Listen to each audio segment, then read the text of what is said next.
Welcome, everybody, to Midday Magazine for this Wednesday, January 29th, 2025. Have your host, James J. Malouf here. And today we are welcoming into the studio, well, on the phone line, I should say, Nathan Deming, producer, director of the new film February. We're going to have a preview of this film coming here to Rogers Cinema this weekend. Looking forward to that. We'll talk more about that in a moment. Nathan, thanks for being here with us. Hi, James. Thanks for having me on WFHR. Appreciate the time, man. And I want to journalistically get this out there right away. I am an actor, so every once in a while, being that Nathan is a director, every once in a while, I'm just going to throw a monologue in there and try to get some work. Just every once in a while. Okay. I'm kidding. In all seriousness, I don't have any journalistic integrity. I love talking to directors. I love talking about the arts. And no, the only thing I love more than that is talking to locals and people that are from this state, from the Midwest, from this area that are doing this kind of work. I think it's really awesome, man. And I think that we need more artists supporting artists. It's something that we believe in very strongly around here. And we're really happy to have you on and to be able to talk about this awesome independent film. Yeah. Nathan, before we get going. I was going to say, this is my first winter back in a while in the Midwest, and I have just been sick the entire time. I forgot that that's what it's like being back here. Well, let's get into a little of that. My voice goes, yeah. All right, well, we'll work around it. But when it comes to that, as long as we'll get into the film in a minute, but one of my favorite things to do is getting to know you, getting to know our guests. So give us a little bit of your origin story, Nathan. Where are you from? How did you get into this world? Well, I'm from down the road in Toma, Wisconsin, and grew up making movies, I guess, with my parents' camcorder, and always loved doing that. I think Wisconsin's a really fun place to grow up making movies because it's just like it's just kind of a naturally beautiful place, but also, if you want to make a Western, you can make a Western. You easily know somebody with a horse or a barn. Yeah. Just a lot of ways. And oh, go ahead. Oh no, you go ahead.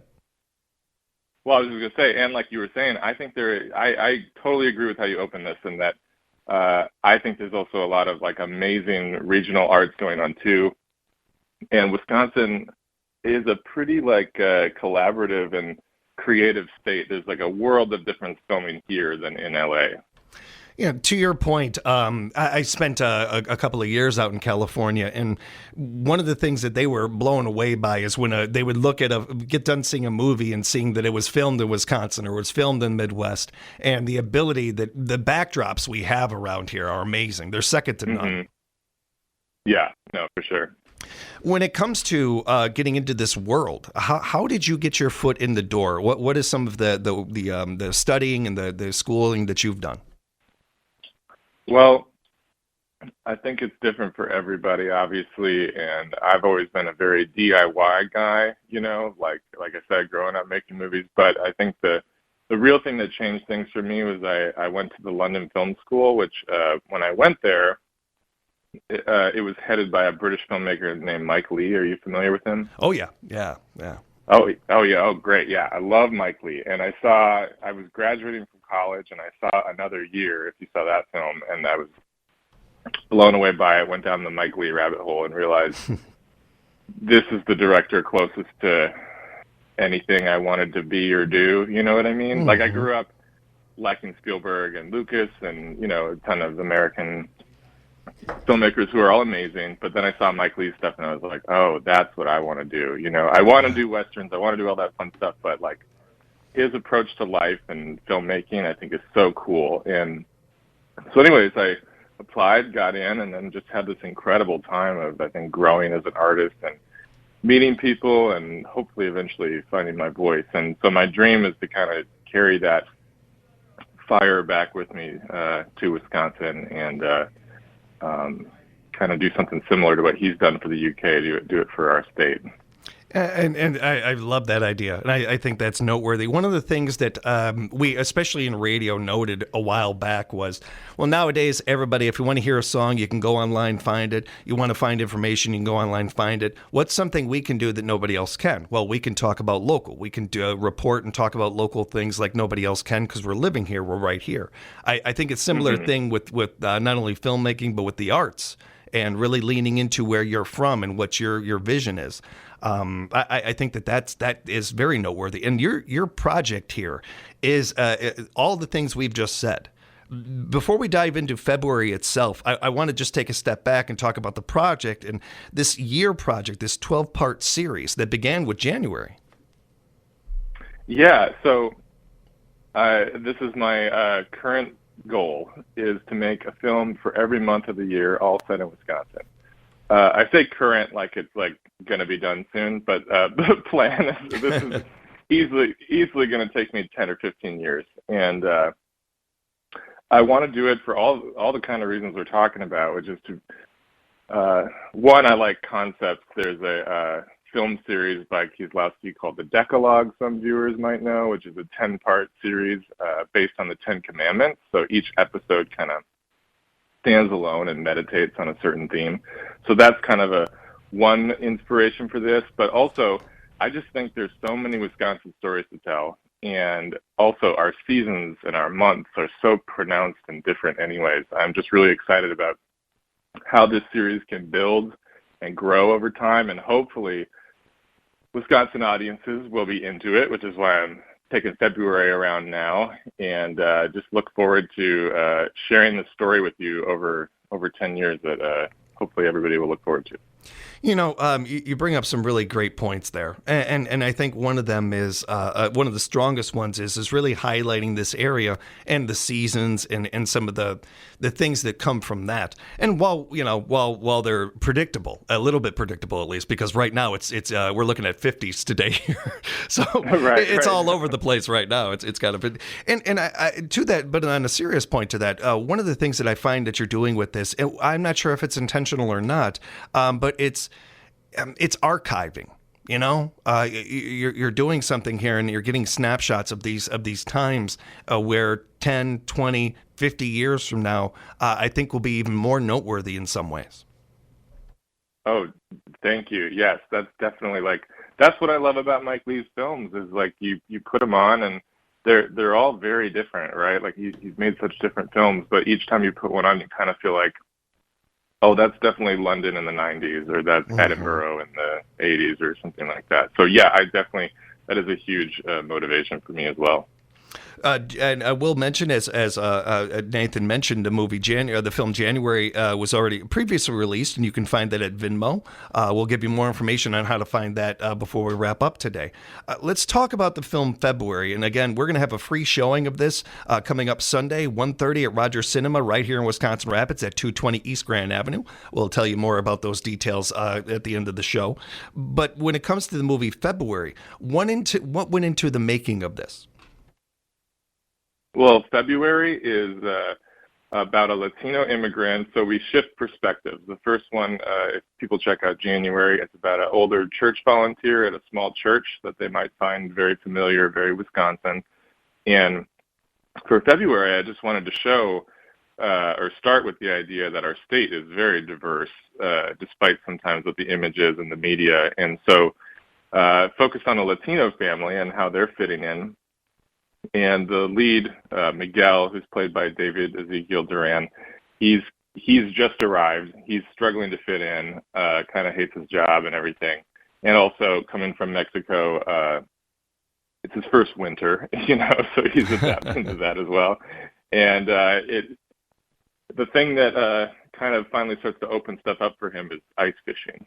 So the movie, so there's a lot of ice fishing in the movie. There's a lot of winter in the movie. And that's the first thing I would say if you're asking about production is it was fun and difficult. It's hard. Yeah. It's hard to film on the ice. Luckily, we got a layer of snow before we filmed, which in some ways I was disappointed by because it's really beautiful when there's no snow, but also I don't know how we could have filmed anything slipping and sliding. If the whole crew, 20 people falling on the ice. And in general, I don't know if people understand what goes into filmmaking sometimes, but, behind the camera, even though maybe there's 2 people on screen ice fishing, there's 20 people, you know what I mean? There's 15 or 20 people helping out, and we had 3 production vehicles, so that's 3 cars, and even though I was assured over and over again that the lake ice was 2 feet thick, and safe, and there were plenty of giant campers and trucks out on the ice. It still was really nerve-wracking. It's a little nerve-wracking, yeah. You know? Yeah, for sure. How long Do did you ice fish? I have, yeah. I haven't in a little while here, but I have ice fished a number of times, enough to know exactly what you're talking about for sure. Yeah. Especially when you're in your, you're just in your shack and you step out of there after maybe an hour or two and you look around and there's so many people on the ice that weren't there before and you start thinking about that, the weight of that and everything. How long did this take to film? How long was this project? Kind of a normal film window, a couple weeks, and especially when you're filming for weather, it's like it's kind of reliable, but also you need to have days built in where I don't know how this happened, but towards the end of the shoot, there was like a couple, like just like now, there was a couple days in the 50s, and we started to lose snow, and the whole look of the film is snow. You know what I mean? So then you kind of have to rush and replan things, and that's the joy and fun of filming winter in Wisconsin. We're speaking with Nathan Deming, producer director of the new film February. We'll be telling you how you can see that film in just a moment. One other thing that stands out about this, and we've touched on this a little bit already, with the telling stories that not are told every day, or maybe many might not hear. I think there's also something in here, an added representation as well, because spending time out in California, there's I think a stereotype that happens when it comes to the Midwest and what the typical Midwesterner looks like and what their life is like. And having your lead actor be a Latino and being Miguel and being this particular character, I think that stands out as well. Those of us that have grown up on this area and the part of the world and everything, we get this. We're a bit more of a melting pot than I think people realize. But it still is noteworthy to be able to have your lead in this being a Latino character. Yeah, well, Latinos are the fastest growing demographic in our state, I believe. And we're having another show in Eau Claire the day before, where we're talking with a university professor who's told me that it's also estimated that Latinos make up 70% of the dairy force in Wisconsin now. So, they're a huge part of our state's identity and economy. And, I just thought it'd be really fun to kind of focus on them, include them. And then also I think there's maybe two layers, hopefully, for what I'm representing. There's definitely that. And then also, like you just kind of brought up, I think commonly when we're kind of looked at as the world of Fargo, even though that's Minnesota, you know what I mean? We're kind of a punchline, or just a don't you know, or, kind of like, it's kind of jokey. So the other side of that is the ice fisherman character, Carl, who is very much probably a person people know or would recognize, who I cast off a Craigslist ad, so he is the real deal. He's pretty much his character. And but I also wanted to be kind of faithful and accurate to him and that, because I don't like us being a punchline. I don't like being reduced to kind of stereotypes. So I'm glad you brought this up, because I wanted to piggyback off of the representation of having a Latino lead character. Right now in production and being filmed is a TV show or a movie about a New Yorker or a LAite or something like that. We have such representation when it comes to our bigger markets and our bigger cities and all that. We need more and more of these, and on a representation level, certainly, but just on a creative level also. I think that this is important for film in general, where we're seeing more and more parody and more of the same kind of things. How many prequels can we get? How many sequels can we get? So many of these things, and I'll admit that I watch some of those and everything. So I'm just as guilty of some of this as others. But I think that, like a lot of people, we sit back, whether we're in the industry or just fans of it, and well, where are the new stories? Where are the different stories? Give me something new. Give me something a little unique, and something that is, one of the things that I think that you're able to do here that is so cool is be able to find something relatable while also something fresh and new to people.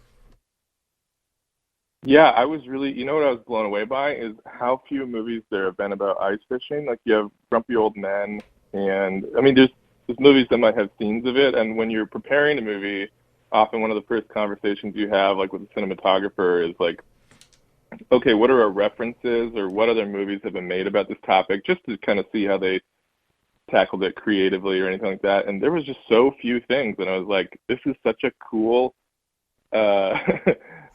interesting aesthetic activity, very Wisconsin activity, very Midwest. I was just kind of blown away the lack of lack of films that had covered it, and also everything else you just said. I totally agree with, and I think that there are so many stories to tell, and I think like a huge. We're obviously very divided right now along many lines, but maybe an underappreciated one is the urban-rural divide, which doesn't just work on a state level, but on a country level. And I've been in LA for 10 years, and I think I've just seen it really ramp up in that time as well, where people talk about people from rural communities or smaller communities as if they're like exotic animals that can't be understood or something like that, you know? Yeah. And it's like we have normal lives. Like this is just we need to be more in conversation, and maybe on the cinema level, that could mean more stories that aren't just about the main character is an ad executive in Manhattan or something like that. You Exactly. know what I mean?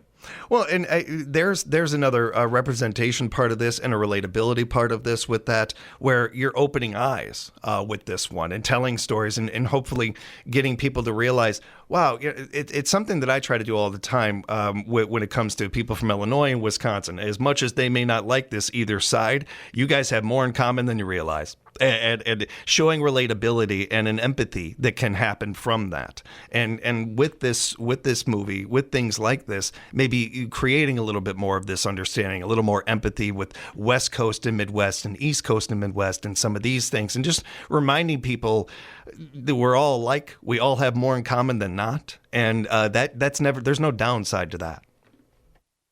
Oh, that's definitely a major theme of the film. Yeah, like I truly believe that too. That underneath kind of all the things simmering in our culture right now, I think day to day, in person, right? Like despite all this stuff buzzing around our heads on the radio waves or the TV waves or the internet, I think we want to get along. I think we want to help each other. If your car breaks down in Wisconsin, pretty sure most people will stop and help you fix your tire. And actually that happened when we were filming in February. Nice. we broke down on Highway 90, and a bunch of people immediately helped us, and We've got a free showing of the movie February coming up right here in town this Sunday, February 2nd, 1:30 at Rogers Cinema here in Wisconsin Rapids, 220 East Grand Avenue. What does it mean to you, Nathan, to be able to have some of these free showings and some of these things going on with our local theaters? I can't imagine how good that must feel.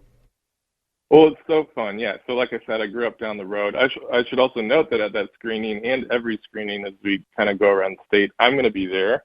And for the first week of screenings, including our show in Wisconsin Rapids, the lead actor, David's going to be there. He's flying up from LA.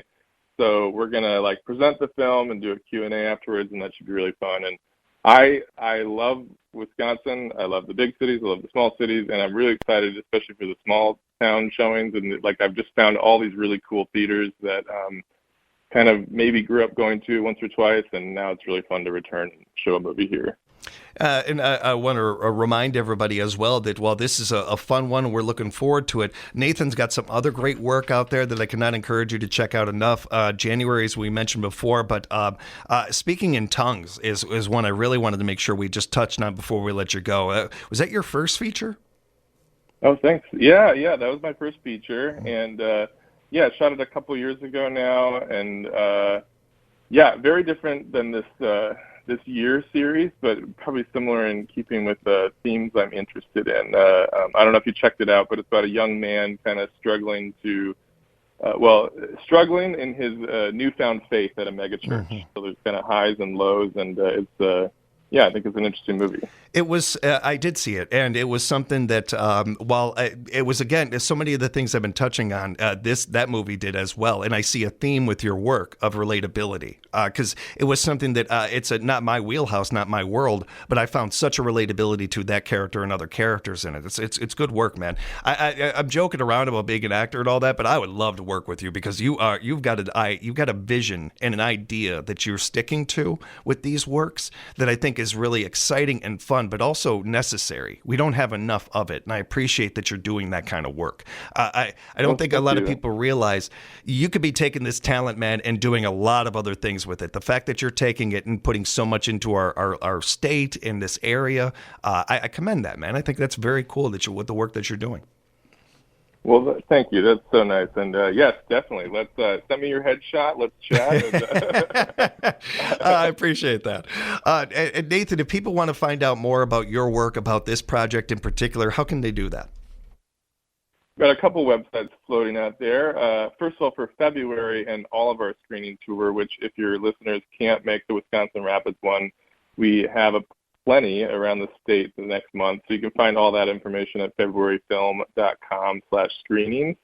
And then also I have a personal website, NathanDeming.com, which has all my work, including Speaking in Tongues and a couple other shorts I made years ago that maybe people would have fun checking out. But yeah. Be sure to check that out, everybody. One of our favorite mantras around here is buying local, supporting local. That includes the arts. I think it is, I will mention it every chance I get. Wisconsin finished dead last in the union when it came to funding the arts. So we, the people, need to come around and support artists. Artists supporting artists is one of the more powerful things that we can do, not just for our economy, but for our souls and our mental health. Encourage you to check this film out. It's going to be premiering right here in town, Sunday, February 2nd, 1:30 at Rogers Cinema, 220 East Grand Avenue, right here in Wisconsin Rapids. Find out more about that and Nathan's great work at NathanDeming.com, NathanDeming.com. Don't be a stranger, man. Next time another one of these projects comes up, we'd love to have you come by. Thank you so much. You just reminded me, can I plug one more thing that I've been meaning to plug on this? Yeah, tour? Definitely. So I'm also working with this organization, this nonprofit called Action Wisconsin, which is a bipartisan group of filmmakers and entrepreneurs and small business owners that is doing exactly what you just described, which is lobbying the state to bring film tax incentives back to Wisconsin, because we are dead last in arts funding, and we're one of 13 states that don't offer film incentives. So anyways, people can look up more at actionwisconsin.com, but I'm sure you know, too, that's a huge reason why things don't get made here, and it's such a bummer. So if we can get that law changed, which it should be going through the House soon. That'd be great. You saw part of the reason I brought this up, man. See, we already got chemistry. That's great. That's awesome. Nathan, again, thank you for the time, Nathan, and the work you're putting into all of this. We'll talk again real soon. Thank you so much. Again, check out this amazing film, you guys, this Sunday, February 2nd at 1:30 at Rogers Cinema right here in Wisconsin Rapids, and find out more at NathanDeming.com. We'll have more Midday Magazine coming up for you right here at 97.5 FM, 1320 AM, WFHR. We are locally grown radio.